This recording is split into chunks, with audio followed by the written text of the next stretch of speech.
I bought that item only 5 minutes after seeing it go viral on social media. 2 weeks later, it was already sitting quietly in a corner of the house, untouched. What bothered me was not the price I had paid for it. It was how easily I could feel that my life was lacking after looking at someone else's. Every time I opened social media, there seemed to be a prettier home somewhere.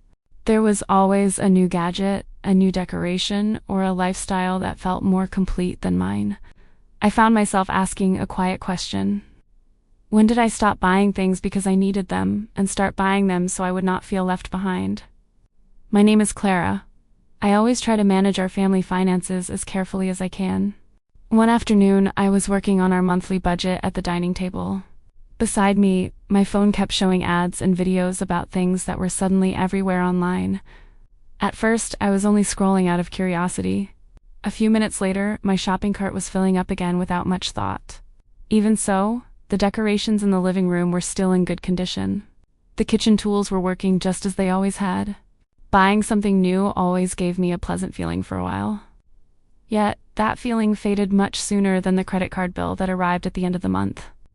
I started to feel that something was not quite right. It was not the items themselves, but the reason I kept feeling the need to own something newer. A few days later, I opened our banking app while waiting for Mira to come home from school. I wanted to see where our money had actually gone this month. Nothing stood out as a major purchase. Instead, I kept finding small expenses tied to things that had recently become popular. A phone case, decorative lights, and kitchen tools filled the list. Each item had seemed useful when I first saw it. I quickly told myself they were only small treats. Then I closed the screen and tried not to think about it. But when I looked at our savings again, the feeling returned. I wondered whether those small rewards were quietly taking something larger from our family. For the first time, it felt as though we were not really moving toward a better life. We were simply trying to keep up with standards that never seemed to stay the same. That evening, I walked through the living room and looked at the things that had once excited me so much. Many of them had blended into the background, as if they had never been especially important. A small realization began to settle in, and it made me feel a little uncomfortable. Some of those purchases had not come from genuine interest, but from not wanting to feel left behind. Whenever I saw homes that looked more organized and modern, I started feeling that ours was lacking. Before that, I had been perfectly comfortable with the way our home was. The feeling did not seem to come from any real need. It felt more connected to constant comparisons than to anything our family actually lacked. Later, I turned off social media for the entire evening. Nothing in the house changed, yet my thoughts felt noticeably quieter. That was when a different understanding started to form in my mind.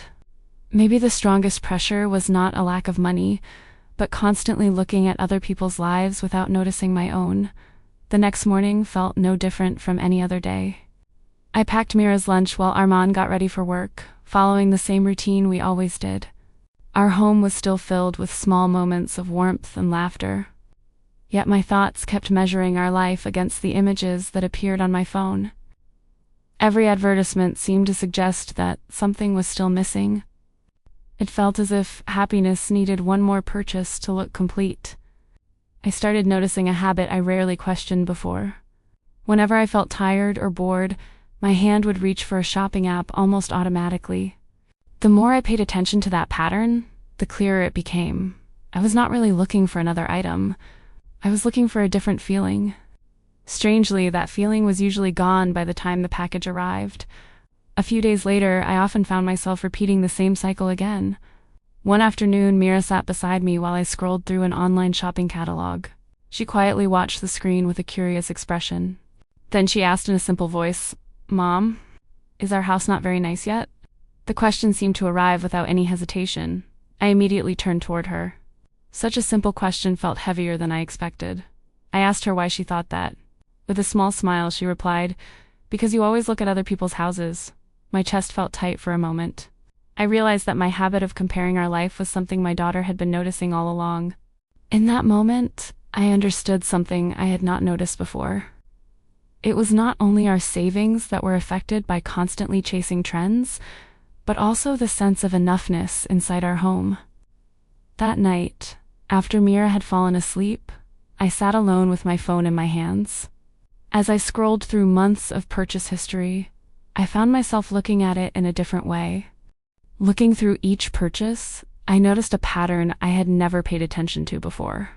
Many of those decisions began shortly after seeing someone else own the same thing. I paused and asked myself a question I had avoided before. If nobody ever saw this item, would I still want to buy it? From that night on, I made a small rule for myself. Whenever something trendy caught my attention, I would wait 48 hours before deciding. I called it the 48-hour trend pause. More often than not, the urge felt much smaller after 2 days had passed. Sitting quietly with that realization, I saw something I had not fully understood before. What I had been trying to satisfy was not a household need, but a fear of falling behind other people's lives. A few days later, I finally told Armand what had been on my mind. I admitted that I was tired of feeling like there was always something else I needed to keep up with. Armand listened, without judging me or trying to correct what I felt. After a moment, he quietly said that he preferred a peaceful home over one that was always following trends. I smiled a little, as his words settled in my thoughts. The feeling in my chest seemed lighter than it had been before. We agreed to spend less time with accounts that often made us compare our lives. Instead, we wanted to make more room for simple moments together as a family. We promised to remind each other when decisions felt rushed, not by stopping a purchase, but by asking whether it truly added value to our family. That night, nothing major changed around us. It was simply a quiet moment where we both agreed that feeling content mattered more than keeping up with what was popular. A few weeks later, I no longer rushed to open shopping apps whenever something became popular online. I started giving myself a little time before deciding whether I really wanted it. Strangely, the fewer things we bought, the calmer our home began to feel. Nothing dramatic changed, yet the atmosphere felt lighter. Little by little, our savings started growing again. It wasn't because we earned more, but because our small daily choices were becoming more deliberate. I also began appreciating this house for what it already was. It wasn't perfect, but it held the everyday moments that belonged to us. Mira still played with the same toys she had loved for a long time. The laughter filling the room never seemed connected to whatever was popular at the moment. Eventually, I found myself believing that a sense of enough could not be purchased.